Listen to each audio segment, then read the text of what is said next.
All right. Hey, Shalom. Shalom. All right, we the brothers here from Great Millstone, Atlanta Camp. I'm Atazawam. Karatazah. Coming back through the spirit and power of Yahweh Bashim Shai with another lesson. Lord willing, we do hope and pray that it's edifying. All right, before we begin this in transit, we want to give all praises, all glory and honor to Yahweh Bashim Yahweh Shai Bashim Rakakodash. Also, we want to give double honors to the apostles and the elders of Great Millstone that rule and teach well.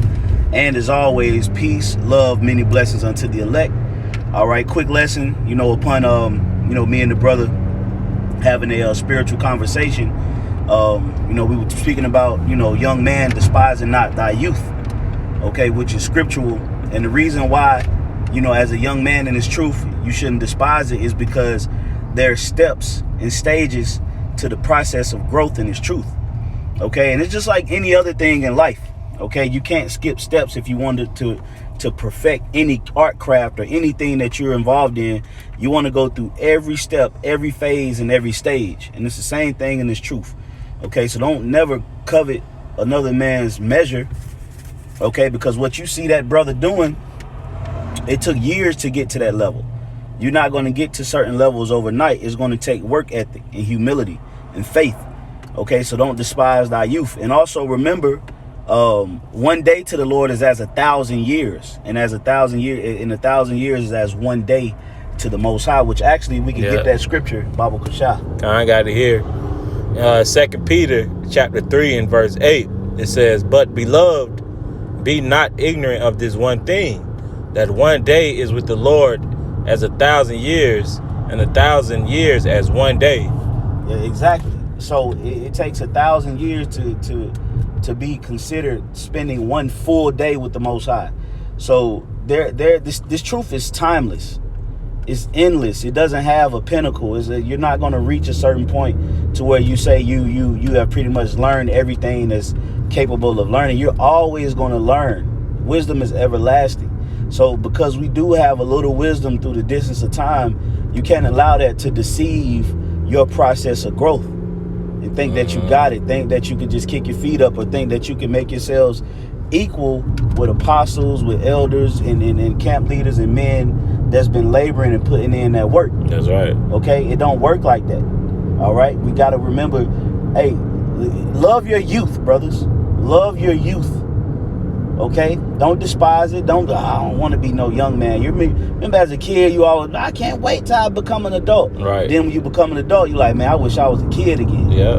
Because you despise your youth. You're trying to be grown, all in grown people conversations, disrespecting your elders and things of that nature because you're not respecting your youth. Okay. Right. So remember, one day with the Lord is as 1,000 years. I remember the apostle Gabar went into this years ago, and technically to spend an hour, because dealing with a 24-hour scale and 1,000 years, in order to spend 1 hour with the Lord is roughly 42 and a half. It's something like that, either 42 or 45 years, somewhere up in there. That's 1 hour, brothers. Hour. Okay, you want to say something? I got a precept. Go ahead, bro.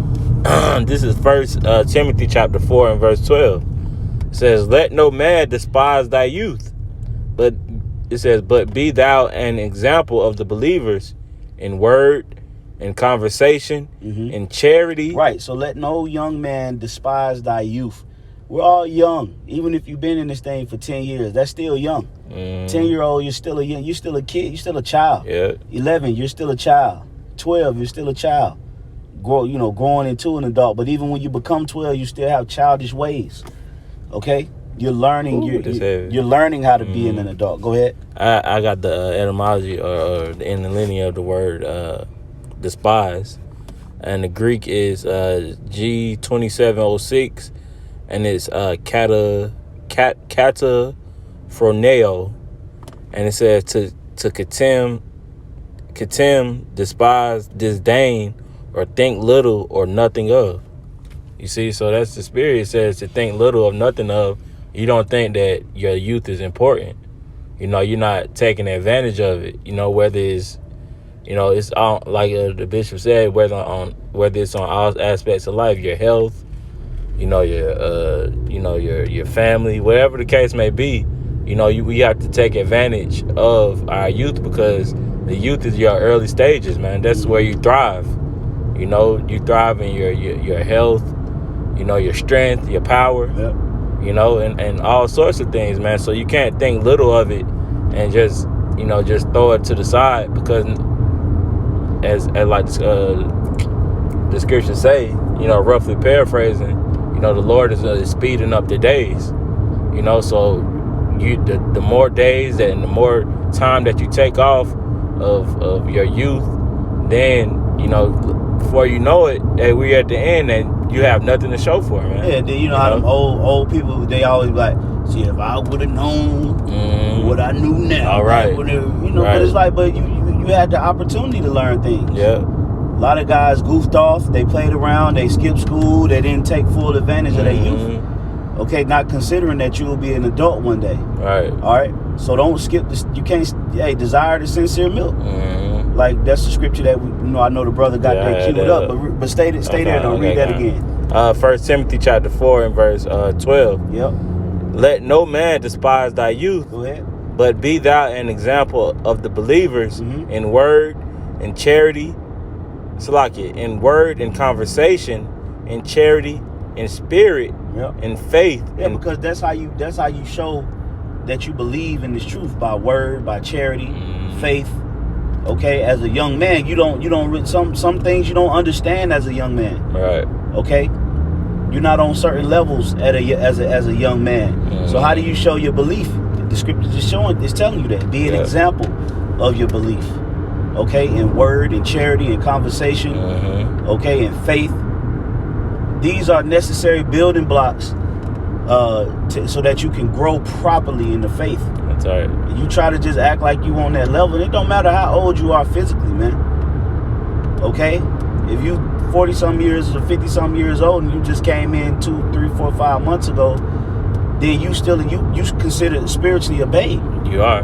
Yeah. You don't understand, the depths of the truth, man. You don't understand, the meat. Yeah. So don't try to speed up to fill some type of void. Look, man, it's okay.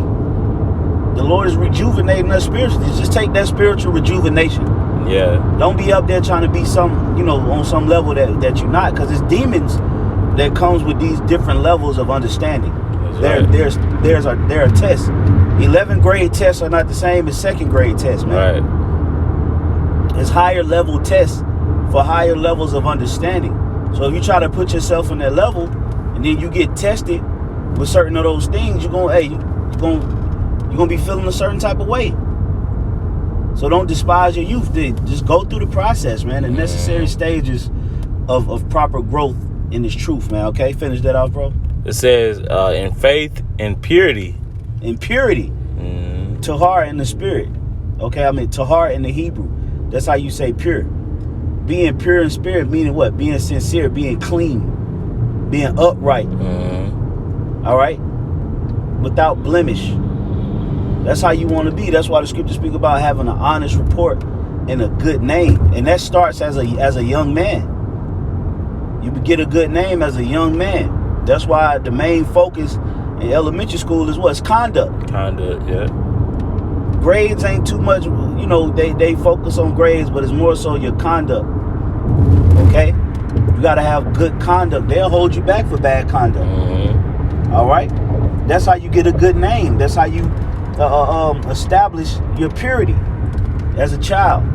All right, go ahead, bro.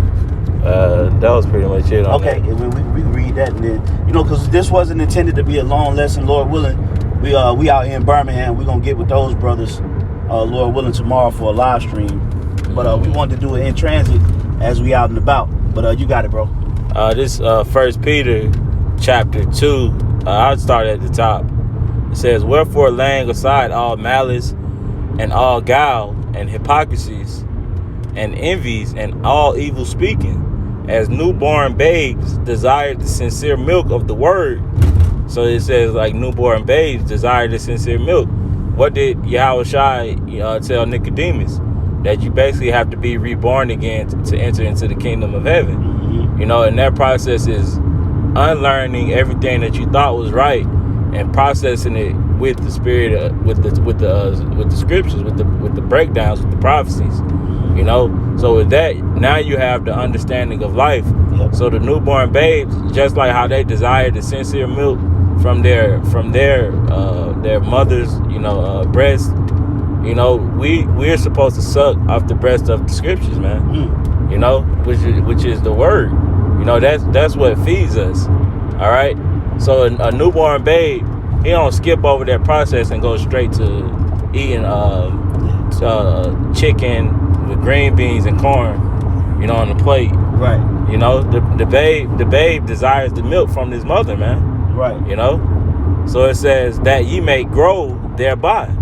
You know, and that's the importance of going through the whole process, so you would be able to grow. Anything that you do, whether it's school, sports, or even a plant growing, anytime at work, anytime you skip a step, you know, that development isn't always there, man. You know, so you have to develop the proper way. Like the scriptures say, let everything be done decently and in order, man. You know? That's right. So, you know, and that's why brothers don't despise it, man. You know, although, you know, when certain brothers go into the scriptures and it may sound deep and spectacular, you know, sometimes just listen. Yeah. You know, just take heed. You don't always have to try to match. Remember, this is not a race of speed. This is not a race. This is not a competition race where we racing against one another. All right, you're racing against yourself. That's right. All right. Remember, as a matter of fact, let's get it real quick. Hebrews 2:2. Yeah. Then we'll close on that. Okay. This book, Hebrews chapter 2 and verse 2. For if the word spoken by angels was steadfast, and every try 5 and 2. See if that's it. Hebrews chapter 5 and verse 2. It says, who can have compassion on the ignorant? No, that's not it. What you're looking for? 12 and 2.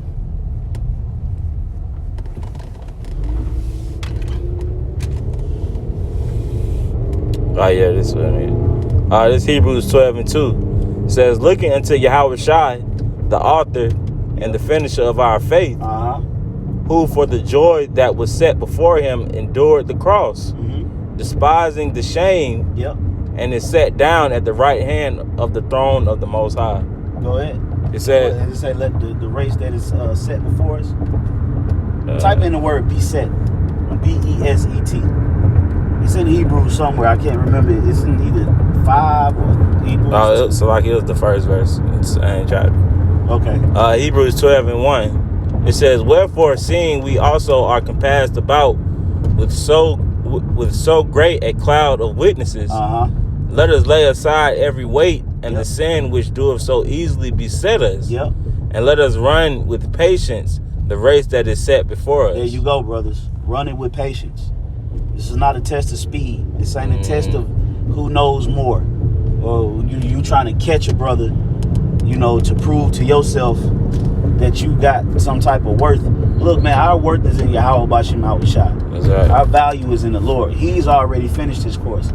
He was already despised and hated and shamed. We have to make sure that we're walking this course correctly, with patience, with faith, with endurance. Yeah. To make sure that the race is being ran properly. The scriptures say the race isn't to the swift. Yep. That's right. All right, so brothers, we just wanted to put that exhortation out for us all, whether we've been in this thing for 2 years or 10 years or 13, 14, 15 years. You know, don't despise your youth. Take your time. Okay, learn it. The Lord, youth is a mercy. Being a young person or youthful in the truth is a merciful phase, man. So just be a good child of the Lord. All right. So with that, we're gonna give all praises, all glory and honor to Yahweh, Ba'Hashem, Yahweh Shai, Ba'Hashem, HaKakodash. Hey, double honors to the apostles and elders of Great Millstone. Peace, love, many blessings to the elect. Shalom. Shalom.